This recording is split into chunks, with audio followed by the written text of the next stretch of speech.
Good morning प्रिय छात्र छात्राओं। जैसा कि आप लोग को पता है कि क्लास 10th में फिजिक्स का फर्स्ट चैप्टर चल रहा था रिफ्लेक्शन ऑफ लाइट। तो उसमें हम हर एक पॉइंट को कवर किए हैं। थ्योरी समाप्त हो गया, कुछ न्यूमेरिकल प्रश्न भी किए हैं और आज के क्लास में वीवीआई ऑब्जेक्टिव प्रश्न को हम लोग करेंगे। आज कुछ इंपॉर्टेंट ऑब्जेक्टिव प्रश्न को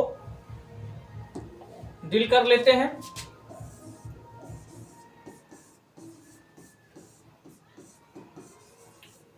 ऑब्जेक्टिव प्रश्न पर हम लोग चल रहे हैं। जितना ऑब्जेक्टिव प्रश्न कराएंगे इसको आप लोग एक दो बार आराम से देख लीजिएगा ताकि याद रहे। चलते हैं प्रश्नों की ओर। फर्स्ट प्रश्न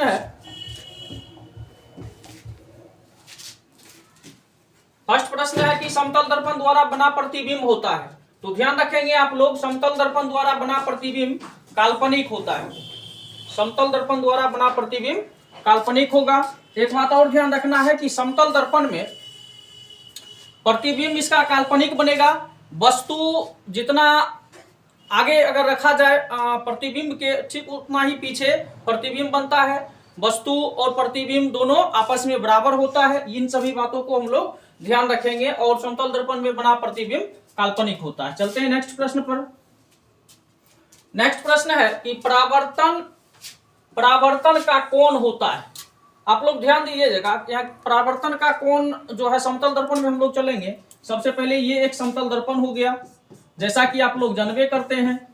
ये क्या है? एक समतल दर्पण है। यहां से आपतित किरण आया और परावर्तित हो गया। इसके बीच में क्या होता है? एक अभिलंब होता है। इसको हम लोग एन से डिनोट करते हैं। ठीक, तो यहां से जो आपतित किरण है और अभिलंब है इसके बीच एक कोण बनता है जिसको आई से इंडिकेट करते हैं। और परावर्तित किरण और अभिलंब के बीच जो दूसरा कोण बनता है इसको आर से इंडिकेट करते हैं। तो ये हो गया आपतन कोण। इसको ध्यान रखेंगे, ये क्या हो गया? आपतन कोण। और इधर जो बन रहा है जिसको आर से इंडिकेट किए हैं इसको बोलेंगे परावर्तन कोण। परावर्तन कोण। प्रश्न में हम लोग से क्या पूछ रहा है? प्रश्न में पूछता है कि परावर्तन का कोण होता है। परावर्तन का कोण होता है। तो परावर्तन का ये हो गया आपतन कोण और यहाँ जो आर से इंडिकेट किए हैं ये है परावर्तन कोण। तो यहाँ गौर कीजिएगा आप लोग कि जो परावर्तन कोण है यह अभिलंब और परावर्तित किरण के बीच बनता है। तो ऑप्शन में चलेंगे, आपतित किरण और दर्पण की सतह के बीच बनता है। ये बात तो गलत कह रहा है। आपतित किरण और दर्पण की सतह पर खींचे गए अभिलंब के बीच बनता है। हमको बात कर रहा है परावर्तन का। चलिए, दूसरा ऑप्शन भी गलत है। तीसरा है परावर्तित किरण और दर्पण की सतह के बीच का कोण। यही बात जो है करेक्ट है। परावर्तित किरण और दर्पण के बीच के सतह का जो कोण बनता है वही क्या है? परावर्तन कोण है। चलिए लास्ट देख लेते हैं, ऑप्शन डी। परावर्तित किरण और दर्पण की सतह पर, परावर्तित किरण और दर्पण की सतह पर खींचे गए अभिलंब के बीच का कोण। ये जो है 100% इसका करेक्ट हो जाएगा। तो इसको भी हम लोग, तो इसका आंसर हो जाएगा ऑप्शन डी करेक्ट। परावर्तित किरण और दर्पण की सतह पर खींचे गए अभिलंब के बीच का जो कोण होता है वह परावर्तन का कोण होता है। चलते हैं नेक्स्ट प्रश्न पर। नेक्स्ट प्रश्न है कि प्रकाश के परावर्तन के कितने नियम होते हैं? तो इसमें सोचने वाली बात नहीं है। प्रकाश के परावर्तन के 2 नियम होते हैं। चलिए नेक्स्ट प्रश्न को देखें।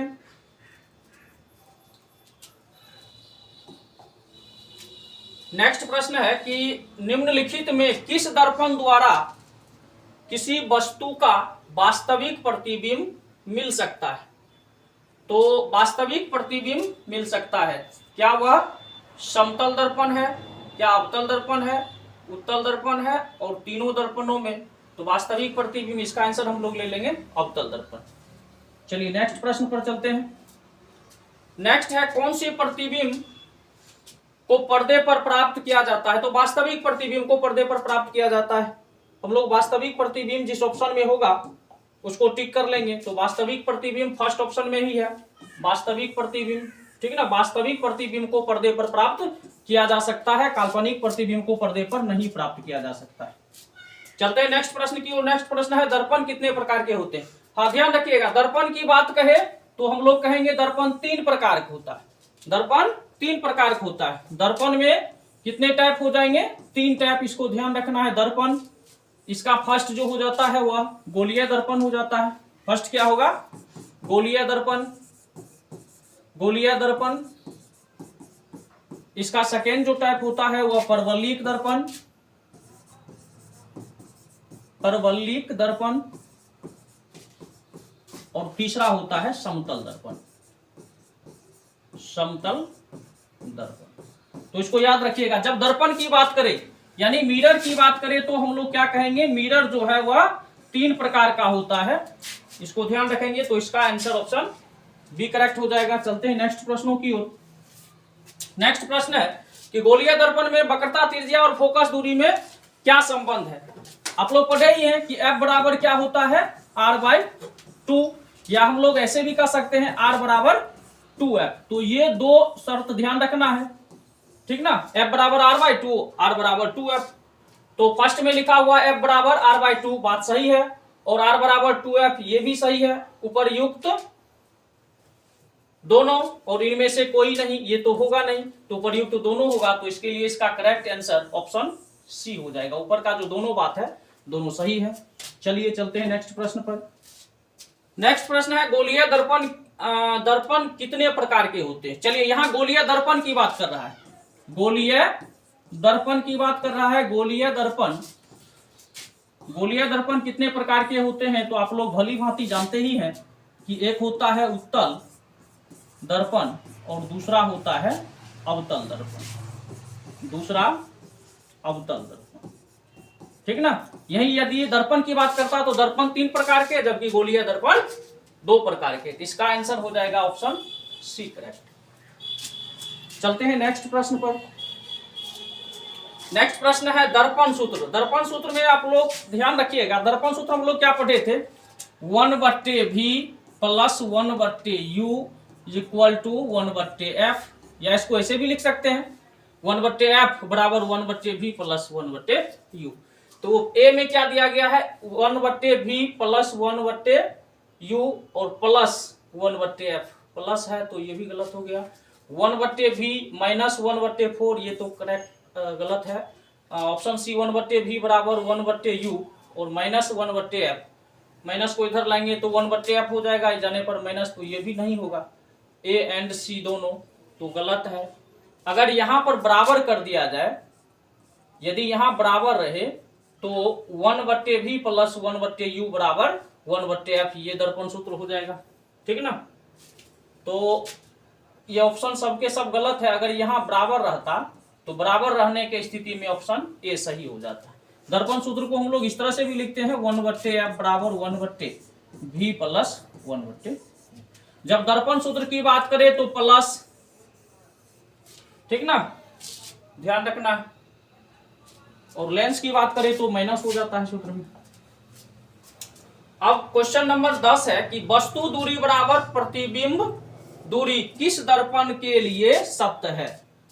तो ये सत्य हो जाएगा समतल दर्पण के लिए। समतल दर्पण में ही वस्तु दूरी प्रतिबिंब दूरी दोनों आपस में बराबर होता है। समझने के लिए आप लोग गौर कीजिएगा, यहां पर ये एक समतल दर्पण है, ये हो गया एक समतल दर्पण, इसका ये हो गया मूल बिंदु, ओरिजिन पॉइंट कह दीजिए। अगर प्रकाश की किरणें इधर से आती है तो दर्पण से टकराने के बाद क्या होगा? परावर्तित हो जाएगा।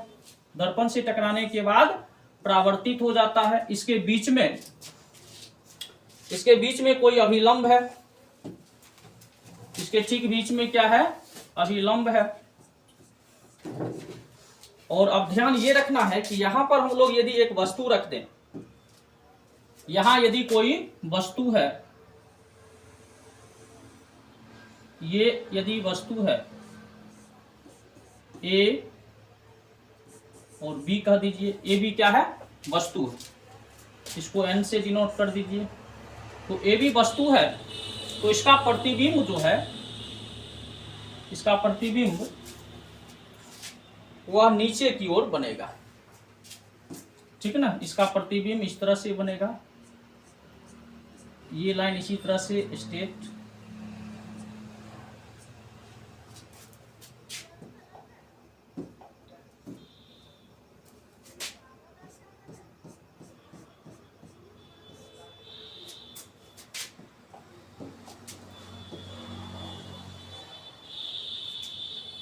ये इसका हो गया प्रतिबिंब। अब ध्यान रखना है कि ये एक समतल दर्पण है, इसको P या O से इंडिकेट कीजिए। तो यदि हम दर्पण के सामने ए बी एक वस्तु को रखते हैं, ए बी किसी वस्तु को दर्पण के सामने रखते हैं, तो इसका प्रतिबिंब जो है वहीं पर ए डैश बी डैश इसका प्रतिबिंब बनेगा। ये आपस में जितना बड़ा वस्तु है उतना ही बड़ा क्या हो जाएगा प्रतिबिंब। ये वस्तु है और ये क्या है इसका प्रतिबिंब है। तो समतल दर्पण में वस्तु जितना बड़ा होता है उतना ही बड़ा क्या होता है इसका प्रतिबिंब होता है। और मेरा प्रश्न भी यही है कि वस्तु दूरी बराबर प्रतिबिंब दूरी। वस्तु दूरी कहने का मतलब दर्पण से जितना दूर वस्तु रखा हुआ है दर्पण से ठीक उतना ही दूर इसका प्रतिबिंब भी बनेगा। यानी वस्तु दूरी बराबर प्रतिबिंब दूरी बराबर बनता है, ठीक ना। तो इस बात को हम लोग ध्यान रखेंगे। इसका आंसर हो जाएगा ऑप्शन ए समतल दर्पण। चलते हैं नेक्स्ट प्रश्नों की ओर। नेक्स्ट प्रश्न है कहां पर स्थित होने से वस्तु का प्रतिबिंब अवतल दर्पण के फोकस पर बनता हो। तो अवतल दर्पण के फोकस पर कब बनेगा, तो समझने के लिए वस्तु को कहां रखा जाए कि इसका प्रतिबिंब कहां बने, अवतल दर्पण के फोकस पर बनता। तो फोकस पर एक ही कंडीशन में बन सकता है। ये एक अवतल दर्पण है, ठीक ना, ये इसका P हो गया।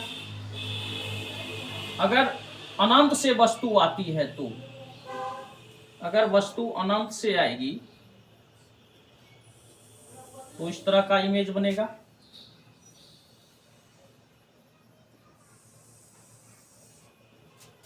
तो इसका प्रतिबिंब हम लोग देख रहे हैं यहां पर बन रहा है और इस बिंदु को F से डिनोट करेंगे। ये F हो गया दर्पण का और ये C हो गया, ठीक ना। फोकस और वक्रता केंद्र। अनंत से आती हुई किसी वस्तु बिंब का जो प्रतिबिंब बना है यहां पर ये अनंत है। तो जब वस्तु को अवतल दर्पण में अनंत पर रखा जाता है तब इसका प्रतिबिंब फोकस पर बनता है, ठीक ना। और हमसे प्रश्न में पूछ रहा है कि कहां पर स्थित होने से वस्तु का प्रतिबिंब अवतल दर्पण के फोकस पर बने। तो जब वस्तु को हम अनंत पर रखेंगे तब उसका प्रतिबिंब फोकस पर बनता है। तो इसका आंसर ऑप्शन डी करेक्ट हो जाएगा। इसका आंसर ऑप्शन डी करेक्ट हो जाएगा। अनंत पर, अवतल दर्पण में जब अनंत पर वस्तु को रखेंगे तो इसका प्रतिबिंब फोकस पर बनेगा। चलते हैं नेक्स्ट प्रश्न की ओर। नेक्स्ट प्रश्न है अवतल दर्पण की फोकस दूरी उसकी वक्रता त्रिज्या की। तो वक्रता त्रिज्या की फोकस दूरी की बात कर रहा है, यानी F बराबर R का मतलब वक्रता त्रिज्या बट्टे 2, यानी वक्रता त्रिज्या की आधी है। किसी भी संख्या को यदि हम 2 से डिवाइड करेंगे तो उसका आधा हो जाएगा। तो इसका आंसर ऑप्शन बी करेक्ट हो जाएगा, आधी, ठीक ना। चलते हैं नेक्स्ट प्रश्न पर। नेक्स्ट प्रश्न है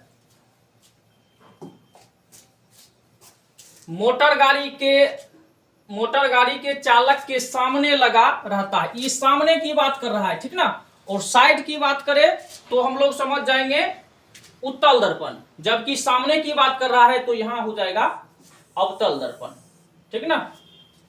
इसका आंसर बी करेक्ट हो जाएगा। नेक्स्ट प्रश्न है कि अवतल दर्पण द्वारा बना प्रतिबिंब। अवतल दर्पण द्वारा जो प्रतिबिंब होता है वह काल्पनिक और सीधा होता है। अवतल दर्पण में जो प्रतिबिंब बनता है काल्पनिक और सीधा बनता है। इसका आंसर ऑप्शन बी करेक्ट हो जाएगा। चलते हैं नेक्स्ट प्रश्नों की ओर। नेक्स्ट प्रश्न है उत्तल द्वारा प्रतिबिंब है। उत्तल दर्पण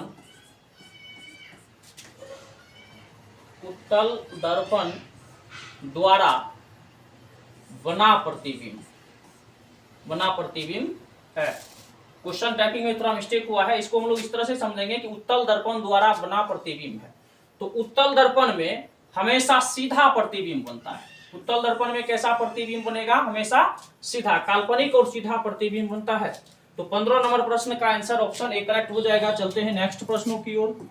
नेक्स्ट प्रश्न है दाढ़ी बनाने में किस प्रकार के दर्पण का उपयोग किया जाता है। तो इसको आंख बंद करके हम लोग को उत्तल दर्पण मारना है, ठीक ना। ओ सॉरी, दाढ़ी बनाने की बात कर रहा है ना, अवतल दर्पण हो जाएगा। दाढ़ी बनाने के दाढ़ी बनाने में अवतल, साइड मिरर की बात करें तब हम लोग उत्तल को मारेंगे। तो दाढ़ी बनाने में अवतल दर्पण का उपयोग किया जाता है। ऑप्शन बी करेक्ट हो जाएगा। चलते हैं नेक्स्ट प्रश्नों की ओर। नेक्स्ट है कि संबंध F बराबर R/2 सत्य है। तो F बराबर R/2 हम लोग पढ़े थे ना, गोलीय दर्पण की फोकस दूरी उसकी वक्रता त्रिज्या की आधी होती है। तो गोलीय दर्पण कहे तो गोलीय दर्पण में दोनों आता है। गोलीय दर्पण में उत्तल और अवतल दोनों आता है। तो उत्तल में भी होगा ये शर्त और अवतल में भी होगा, ठीक ना। ये जो हम लोग देख रहे हैं F बराबर R/2 ये गोलीय दर्पण में होता है। तो गोलीय दर्पण के ही अंतर्गत उत्तल भी होता है और अवतल भी होता है। तो उत्तल और अवतल दोनों में होगा। उत्तल दर्पण के लिए परंतु अवतल दर्पण के लिए नहीं कह रहा है, तो ये तो होगा नहीं। दूसरा कहता है अवतल दर्पण के लिए परंतु उत्तल दर्पण के लिए नहीं, तो ये भी नहीं होगा, ठीक ना। उत्तल दर्पण तथा अवतल दर्पण दोनों प्रकार के दर्पणों के लिए तो यही करेक्ट है। तो इसका आंसर ऑप्शन सी करेक्ट हो जाएगा, ठीक ना। ऑप्शन सी करेक्ट हो जाएगा। चलते हैं नेक्स्ट प्रश्नों की ओर। नेक्स्ट प्रश्न है आवर्धन बराबर